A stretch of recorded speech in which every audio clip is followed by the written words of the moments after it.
আসসালামু আলাইকুম, শুভেচ্ছা সহ স্বাগত জানাচ্ছি প্রত্যেককে চ্যানেল আই সংবাদে। আমি রিতা রেজা। শুরুতেই জানিয়ে দিচ্ছি ফ্রেশ আটা ময়দা সুজি সংবাদ শিরোনাম।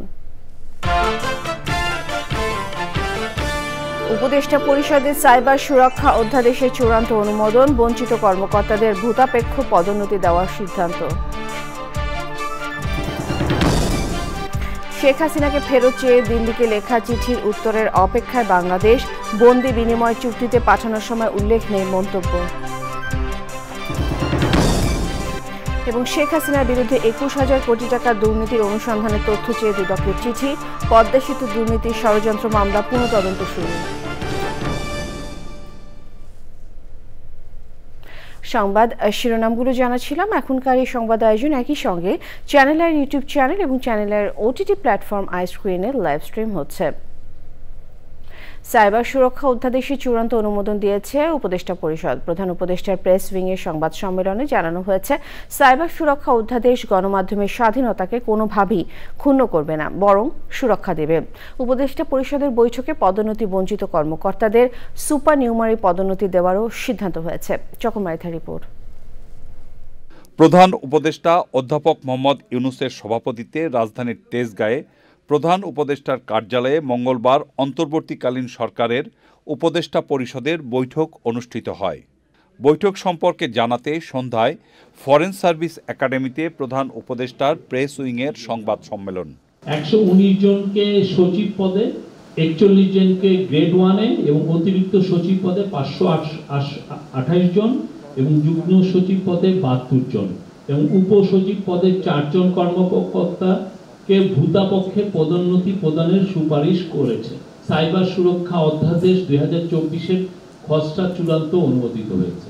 সাংবাদিকরা জানতে চান সাইবার সুরক্ষা অধ্যাদেশের খুঁটিনাটি।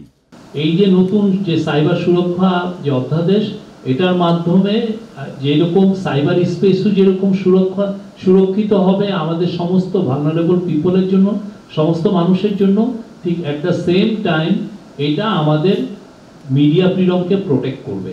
এটা কোনোভাবেই আপনার স্বাধীনতাকে সংকুচিত করবে না। গত সরকারের অনিয়ম এবং দুর্নীতি নিয়ে সাংবাদিকদের প্রশ্নের জবাব দেন প্রেস সচিব। শেখ হাসিনার বিষয়ে আমরা খুবই টপ প্রায়োরিটিতে, এটা আপনি জানেন উনি একটা চোরতন্ত্র এখানে জারি করেছিলেন। তো সেই চোরতন্ত্রে কারা কারা আসলে তার সাথে এই মহাচুরিতে জড়িত ছিল, এটা বাংলাদেশের মানুষ জানতে চায় এবং এটা জানানোটা আমাদের একটা নৈতিক দায়িত্ব। প্রধান উপদেষ্টার প্রেস সচিব গণমাধ্যম কর্মীদের অনুরোধ করেন অপরাধ সংক্রান্ত রিপোর্টে সঠিক পরিসংখ্যান দেওয়ার। চকর মালিথা, চ্যানেল আই, ঢাকা। সাবেক প্রধানমন্ত্রী শেখ হাসিনাকে ফেরত চেয়ে দিল্লিকে লেখা চিঠির উত্তরের অপেক্ষায় বাংলাদেশ। সাংবাদিকদের প্রশ্নের উত্তরে পররাষ্ট্র মন্ত্রণালয়ের মুখপাত্র জানান, স্বাভাবিক সময় অপেক্ষার পর তাগিদপত্র দেবে ঢাকা। তবে বাংলাদেশ ও ভারতের মধ্যে বন্দি বিনিময় চুক্তিতে কোনো সময়কাল উল্লেখ নেই বলে জানান মুখপাত্র। পান্ত রহমান জানাচ্ছেন বিস্তারিত। পররাষ্ট্র মন্ত্রণালয়ের নিয়মিত সাপ্তাহিক ব্রিফিংয়ে সাম্প্রতিক ইস্যুগুলো তুলে ধরার পর প্রশ্নের মুখোমুখি হন মুখপাত্র। গতকালকে এই কূটনৈতিক পত্রটা হস্তান্তর করা হয়েছে এবং এখন পর্যন্ত আমাদের জানা মতে সরকারি চ্যানেলে আমরা কোনো উত্তর পাইনি। এই মুহূর্তে এটা নিয়ে কোনো মন্তব্য আমরা করব না, বরঞ্চ আমরা অপেক্ষা করব ভারত সরকারের উত্তরের জন্য। প্রশ্নোত্তর পর্বে ওঠে সাবেক প্রধানমন্ত্রী শেখ হাসিনাকে দেশে আনতে দেয়া পররাষ্ট্র মন্ত্রণালয়ের চিঠির প্রসঙ্গ। যে কোনো জিনিসের উত্তর দেওয়ার একটা স্বাভাবিক সময় আছে, যদি সেই সময়ের মধ্যে উত্তর না আসে তাহলে এটার আরেকটা তাগিদপত্র দেওয়া হবে, আবার জানানো হবে যে আমরা এটার জন্য উত্তর এক্সপেক্ট করছি। আপনি যদি কোনো একটা চুক্তি নেগোশিয়েট করেন, সেই চুক্তির জন্য বিভিন্ন উত্তর প্রতি উত্তর বিভিন্ন পর্যায়ে হতে থাকে। এটা বছর পার হয়ে যায়, অনেক বছর পার হয়ে যায়। এটা যতটুকু সময় দুই দেশের সরকার মনে করবে যে এটা কারেক্ট, তারা সেভাবেই ডিসাইড করবে। বাংলাদেশের সাম্প্রতিক হত্যাযজ্ঞের ঘটনা তদন্তে জাতিসংঘের প্রতিনিধি দলকে মন্ত্রণালয় সহযোগিতা করছে বলেও জানান তিনি। কোন এনটিটির কাছ থেকে আমাদের তথ্য পাওয়া এখনো বাকি আছে, বাট পররাষ্ট্র মন্ত্রণালয় আন্তরিকভাবে চেষ্টা করছে এটা যত দ্রুত পাওয়া সম্ভব। এটা পেলে জাতিসংঘের তদন্ত কমিটির কাছে এটা পাঠিয়ে দেওয়া হবে। আরও ৪ লাখ রোহিঙ্গা রাখাইনে অপেক্ষা করছে উল্লেখ করে মুখপাত্র বলেন, নতুন করে রোহিঙ্গা অনুপ্রবেশ ঠেকানো এবং সীমান্ত নিরাপত্তায় সতর্ক আছে বিজিবি। পাথর রহমান, চ্যানেল আই, ঢাকা। শেখ হাসিনার বিরুদ্ধে ৮ প্রকল্পে ২১,০০০ কোটি টাকার দুর্নীতির অনুসন্ধানে তথ্য চেয়ে প্রধান উপদেষ্টার কার্যালয় সহ বিভিন্ন দফতরে চিঠি দিয়েছে দুর্নীতি দমন কমিশন। একই সাথে পদ্মা সেতু দুর্নীতির ষড়যন্ত্র মামলা পুনরায় তদন্ত শুরু করেছে দুদক। এছাড়া জ্ঞাত আয় বহির্ভূত সম্পদ অর্জনের অভিযোগে সাবেক স্থানীয় সরকার প্রতিমন্ত্রী স্বপন আচার্য সহ কয়েকজন মন্ত্রী এমপির বিরুদ্ধে মামলা করেছে দুদক। রোকসানা আমির রিপোর্ট করছেন। সাবেক প্রধানমন্ত্রী শেখ হাসিনার বিরুদ্ধে ক্ষমতার অপব্যবহার, প্রতারণা ও অনিয়ম দুর্নীতির মাধ্যমে আশ্রয়ণ প্রকল্প, বেবজা সহ ৮ প্রকল্প বাস্তবায়নের আড়ালে ২১,০০০ কোটি টাকা অর্থ আত্মসাতের অভিযোগ রয়েছে।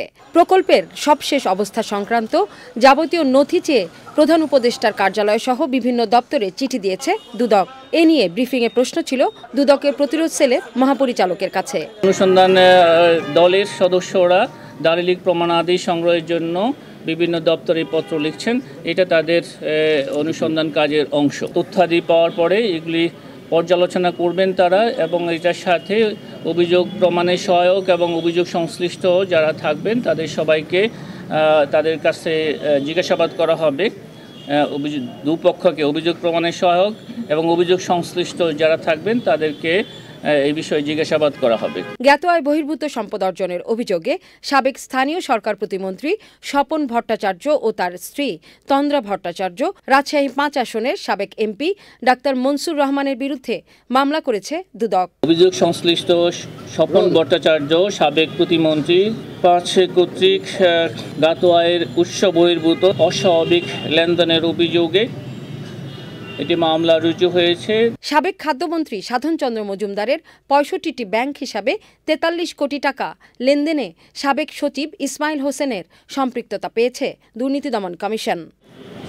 রোকসানা আমিন, চ্যানেল আই, ঢাকা। রংপুরে অনুষ্ঠিত কর্মশালায় বিভাগটির বহুমাত্রিক দারিদ্র্য, কর্মসংস্থান ও জীবনযাত্রার মান উন্নয়নে নানান সুপারিশমালা তুলে ধরা হয়েছে। এই বিভাগের বৈষম্য নিরসন না হওয়া পর্যন্ত নিয়মতান্ত্রিক আন্দোলনের মাধ্যমে ধারাবাহিক কর্মসূচি চালিয়ে যাওয়ার প্রত্যয় ব্যক্ত করেছেন নানান শ্রেণী পেশার মানুষ। এহসানুল হক সুমনের ভিডিওচিত্র, মেইনা লাভলি রিপোর্ট। উন্নয়ন বৈষম্যের শিকার রংপুর বিভাগের বহুমাত্রিক দারিদ্র্য, শিল্পায়নে বন্ধ্যাত্ব ও বাজেট বৈষম্য নিরসনে করণীয় শীর্ষক কর্মশালার আয়োজন করে রংপুর বিভাগ বৈষম্য নিরসন আন্দোলন। রংপুর নগরীর এনজিও ফোরাম মিলনায়তনে কর্মশালায় বিশ্ববিদ্যালয়ের শিক্ষক, শিক্ষার্থী, রাজনীতিবিদ, সুশীল সমাজের প্রতিনিধি ও সাংবাদিক সহ বিভিন্ন শ্রেণী পেশার মানুষ এতে অংশ নেন। এই দরিদ্র দূরীকরণ এবং কর্মসংস্থান, জীবনযাত্রার মান উন্নয়নে রংপুরের অবদান আছে, বাংলাদেশের সব ক্ষেত্রে অবদান আছে, সেই জায়গাটাকে আমরা একটা মাত্রায় নিয়ে যেতে চাই। এই বহুমাত্রিক দারিদ্রতা যেন দূর হয় এবং আমাদের যে বাজেট বৈষম্য, এই বাজেট বৈষম্য যাতে সমতায় ফিরে আসে। পিছিয়ে থাকা রংপুর বিভাগকে এগিয়ে নিতে সব শ্রেণী পেশার মানুষকে ঐক্যবদ্ধ হওয়ার আহ্বান জানান বিশিষ্ট জনেরা। সব শ্রেণী পেশার, সব মতের মানুষকে এক পথে এক জায়গায় আমাদের মিলিত করতে হবে। রংপুরের দাবিটাকে জাতীয় পর্যায়ে উচ্চারিত করতে হবে আমাদের। আবু সাইদের শ্রেষ্ঠ জেলা হিসেবে আমাদের পরিগণিত করতে পারি, তাহলে জাতি হিসেবে এবং আবু সাইদের অবদান হিসেবে কিছু হলেও আমরা ঋণী থেকে মুক্ত হতে পারবো। বৈষম্য নিরসনে ধারাবাহিক কর্মসূচি চালিয়ে যাওয়ার কথা জানানো হয় কর্মশালায়। আমরা ইনক্রিমেন্টাল বাজেটের মাধ্যমে দেখতে চাই যে আগামী 5 বছরের মধ্যে রংপুর দারিদ্র্য সেটি 25 থেকে 30% কমে আসে এবং 10 বছরের মধ্যে রংপুরের দারিদ্র্য 75% কমানো। আগামী 24শে জানুয়ারি ঢাকায় জাতীয় কনভেনশনের মাধ্যমে রংপুরের বৈষম্য নিরসনে শ্বেতপত্র প্রকাশ করে তা অর্থ ও পরিকল্পনা উপদেষ্টার কাছে জমা দেওয়ার কথা জানিয়েছে রংপুর বিভাগ বৈষম্য নিরসন আন্দোলন। রংপুর থেকে মেরিনা লাভলি, চ্যানেল আই। 61 বছরে পা রাখল দেশের একমাত্র রাষ্ট্রীয় টেলিভিশন বাংলাদেশ টেলিভিশন। 1964 সালের 25শে ডিসেম্বর পাকিস্তান টেলিভিশন কর্পোরেশনের ঢাকা কেন্দ্র উদ্বোধন করা হয়। 1971-এর মহান মুক্তিযুদ্ধের পর পাকিস্তান টেলিভিশনের ঢাকা কেন্দ্র পরিবর্তন করা হয় বাংলাদেশ টেলিভিশন নামে। সেই থেকে বাংলাদেশের ইতিহাসের সাথে ওতপ্রোতভাবে জড়িয়ে রয়েছে বাংলাদেশ টেলিভিশনের নাম। বাংলাদেশ টেলিভিশনের দীর্ঘ পথ চলায় সবসময় বিশেষ আয়োজন করে চ্যানেল আই। এবারও তার ব্যতিক্রম নয়। সকাল 7:30 চ্যানেল আইতে প্রচার করা হবে 6 দশকের প্রথম বাংলা খ্রিস্টান ধর্মাবলম্বীদের সবচেয়ে বড় ধর্মীয় উৎসব শুভ বড়দিন আজ। 2000 বছর আগে এই শুভ দিনেই জন্মগ্রহণ করেন খ্রিস্ট ধর্মের প্রবর্তক যীশু খ্রিস্ট। আজ বিশ্বের নানান দেশের মতো বাংলাদেশে খ্রিস্টান সম্প্রদায়ও পালন করছে এই উৎসব।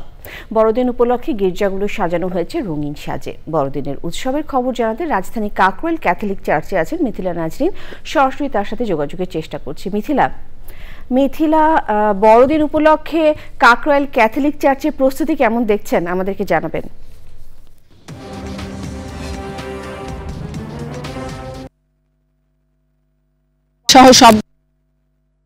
আমার পেছনে কাকরাইল চার্চের যে ছবিটি আপনারা দেখতে পাচ্ছেন, সেখানে কিন্তু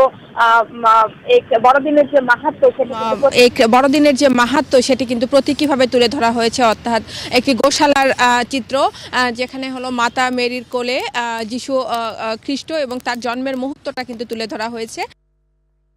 ধরনের সাজসজ্জা কিন্তু রাজধানীর অন্যান্য চার্চ, রমনা চার্চ সবগুলো চার্চেই কিন্তু একই রকম ভাবে সাজানো হয়েছে এবং আশা করা হচ্ছে যে কিছুক্ষণের মাঝেই সাধারণত চার্চগুলোতে প্রার্থনা শুরু হয় 8টা নাগাদ।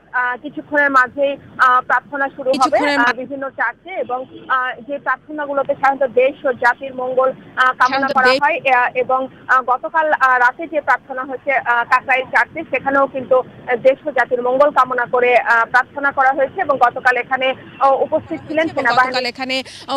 ছিলেন সেনাবাহিনীর প্রধান জেনারেল ওয়াকারুজ্জামান। তিনি কিন্তু বলেছেন যে সার্বিকভাবে সবগুলো গির্জায় এবং সার্বিকভাবে বড়দিন উপলক্ষে সারা দেশেই কিন্তু নিরাপত্তা ব্যবস্থা জোরদার করা হয়েছে। আমরা দেখেছি গির্জাগুলোতে পুলিশ মোতায়েন রয়েছে, গির্জার সামনে সেনাবাহিনী রয়েছে এবং এর বাইরেও কিন্তু যে সাইবার টিম, অর্থাৎ কেউ যেন অনলাইনে কিংবা ডিজিটাল প্ল্যাটফর্মে যেন কোনো ধরনের গুজব অপপ্রচার না চালাতে পারে সেই ব্যাপারেও কিন্তু সচেতন রয়েছে প্রশাসন। তো সব মিলিয়ে গির্জাগুলোতে কিন্তু জব এবং এখন অপেক্ষা প্রার্থনা কখন শুরু হবে। রিদিতা, ধন্যবাদ আপনাকে। সময় হলো বিরতি নেবার। বিরতির পর আরো সংবাদের সাথে জানিয়ে ফিরব। বছরে নতুন নতুন জাত উদ্ভাবনের ফলে শস্যটির ফলনও আগের চেয়ে বেড়েছে। মেহেরপুর প্রতিনিধি গোলাম মোস্তফার রিপোর্ট। কৃষি সম্প্রসারণ অধিদপ্তর মেহেরপুরের তথ্য মতে জেলায় সরিষার আবাদের লক্ষ্যমাত্রা ধরা হয়েছিল ৭,১৩৫ হেক্টর জমিতে। আবাদ হয়েছে ৬,৯৩৫ হেক্টর, যার লক্ষ্যমাত্রা চেয়ে ২১০ হেক্টর কম। পরবর্তী সময়ে আবহাওয়া সরিষা চাষের অনুকূল হওয়ায় আবাদ ভালো হয়েছে। ভালো ফলনের আশাও করছেন চাষিরা। বিঘা প্রতি হয়তো ৬ থেকে ৭ মণ এরম একটা হইতে পারে, এই আশা ভরসা নিয়ে আমরা আবাদ পানি করেছি। দুই ফসলের মাঝামাঝি আমাদের শস্যটা হয়ে যায়। শস্যটা দেখা গেলে আমাদের সংসারে একটা তেলের একটা ঘাটতি থাকে, ওই শস্যটাতে আমাদের পূরণ হয়ে যায়। বর্তমান আমাদের যে ভোজ্য তেলের যে ঘাটতি দেখা দিচ্ছে, এই কারণে আমাদের জমিতে আমরা যে সরিষা চাষটা করতেছি। সার তেলের যে দাম বেশি, তার জন্য আমাদের করতে একটু কষ্ট হয়।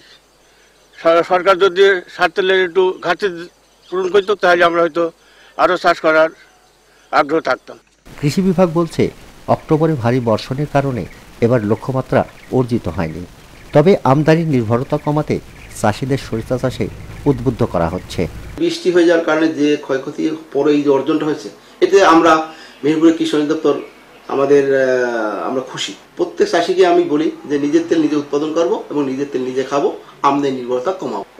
সরকারি প্রণোদনের সরিষা বীজ ও সার প্রকৃত চাষিরা পেলে সরিষা চাষ আরও ভালো হবে বলে মনে করেন চাষিরা। মেহেরপুর থেকে গোলাম মোস্তফা, চ্যানেল আই। প্রকৃতি সংবাদ।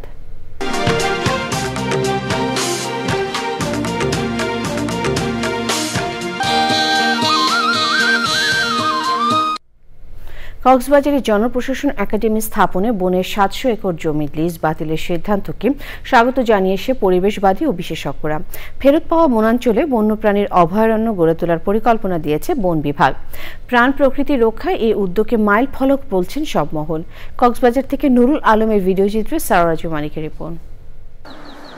নিয়ম বহির্ভূতভাবে বঙ্গবন্ধু প্রশাসন ক্যাডার ট্রেনিং একাডেমি প্রতিষ্ঠায় 2022 সালে সংরক্ষিত এই বনভূমির ৭০০ একর জমি জনপ্রশাসন মন্ত্রণালয়কে লিজ দেয় সরকার।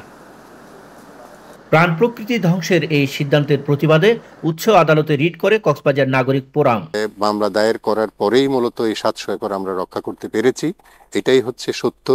কারণ 2021 সালে যদি এটা মহামান্য হাইকোর্ট বাতিল স্টে না করত, তাহলে এখানে এতদিনে ব্যাপক কার্যক্রম শুরু করত। এখন এটা ভূমি মন্ত্রণালয় বাতিল করেছে, এটা আমরা মহামান্য হাইকোর্টের কাছে তুলে ধরব। জমি ফিরে পাওয়ায় খুশি বনজীবীরা। আমরা এখানে থাকতে চাই, এখানে আমরা ঘরবাড়ি করছি, অনেক কষ্ট করছি, আমরা এখানে থাকতে পারলে আমরা খুশি। আল্লাহর ওয়াস্তে যদি সরকার যদি দান করে আমাদের এখানে চিরালোচনা হ্যাশট্যাগ দিলে আমরা সরকারকে একটু ধন্যবাদ দিব আর কি। বনায়ন সহ প্রাণ প্রকৃতি রক্ষায় এরই মধ্যে বিভিন্ন পরিকল্পনা নিয়েছে বন বিভাগ। অনেক পশু পাখি আছে এখানে যেগুলো এগুলো আশ্রয়স্থল হিসেবে গড়ে উঠেছে। এই আশ্রয়স্থল যাতে ক্ষতিগ্রস্ত না হয়, ভ্রমণ পিপাসু যারা আছে তাদের যাতে এই বাগানের এলাকাটা দৃষ্টি আকর্ষণ করতে পারে, এইভাবে একটা সুন্দর পরিকল্পনা নিচ্ছে। জলবায়ু পরিবর্তনের ঝুঁকি মোকাবেলা ও পরিবেশের ভারসাম্য রক্ষায় আরো উদ্যোগী হওয়ার তাগিদ পরিবেশবিদদের। এখানকার যে প্রাণী রয়েছে, এই অনন্য এই প্রাণীকুল এবং উদ্ভিদকুল এবং এই যে আবহাওয়ার যে একটা আবহাওয়াগত যে ভূমিকা, সেই জন্য আমাদের এই হিমচুরি ইকোসিস্টেমস রক্ষা করতে হবে।